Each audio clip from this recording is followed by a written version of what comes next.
Hello Tempe, here's another video featuring Permaculture Dan.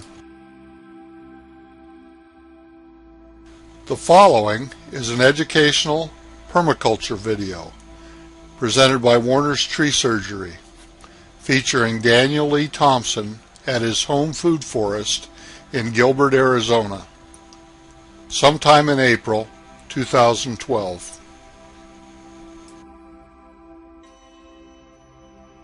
Okay, we're back.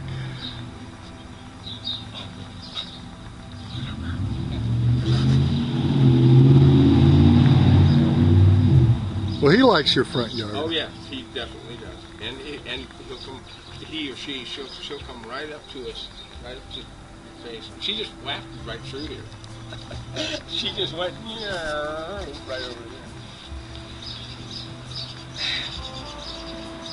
So 500 years, the Spanish, 1540, 1640, 1740.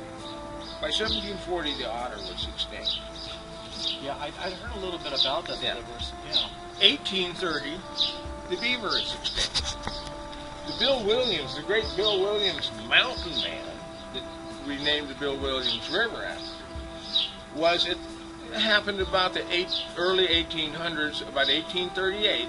By then, they had wiped out the beavers in all of the Gila River basins. There were beavers in the Gila River. Oh yeah, beavers were everywhere. They were the original hydrologists. In fact, think of this.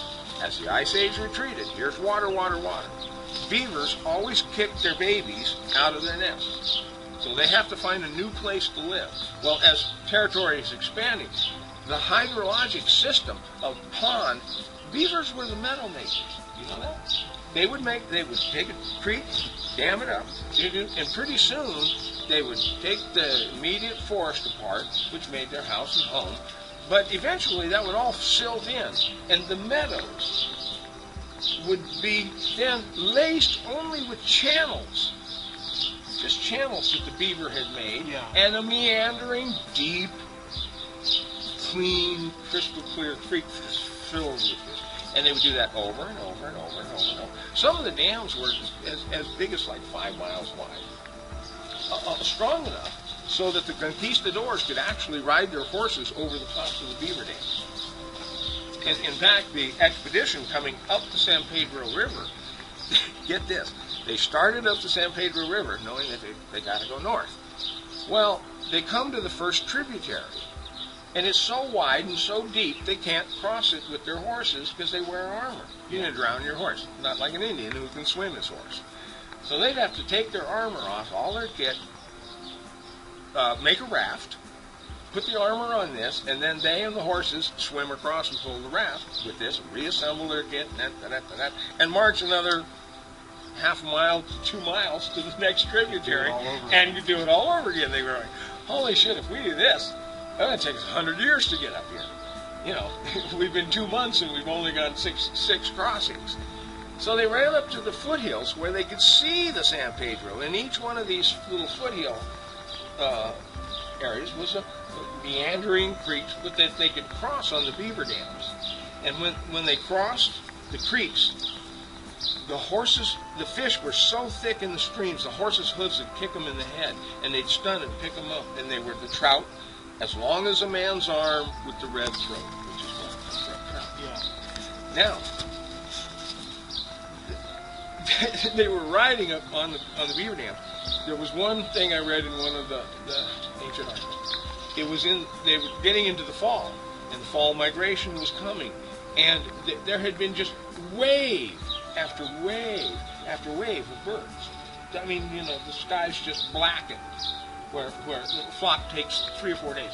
You know, they had billions and billions of birds that were in total free association with all the land, moving from this flower zone to this one, to this one, to this one, and it all went all the way north and all the way south and pulsed constantly. And that's what the Native Americans lived in. What else you may not know, in the first 100 years since contact,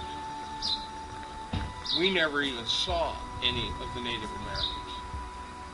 Probably 95% 95 to 99% of them were dead from influenza, smallpox, brought by us over here, and had no resistance whatsoever, and it went rampant. This is why when the conquistadors were coming here, there was nobody in the village except some really tough survivors.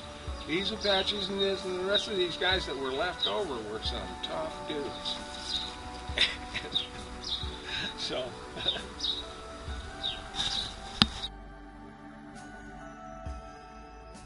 This video was made in Gilbert, Arizona. The person talking is Dan Thompson. Dan can be reached at 480-688-3335.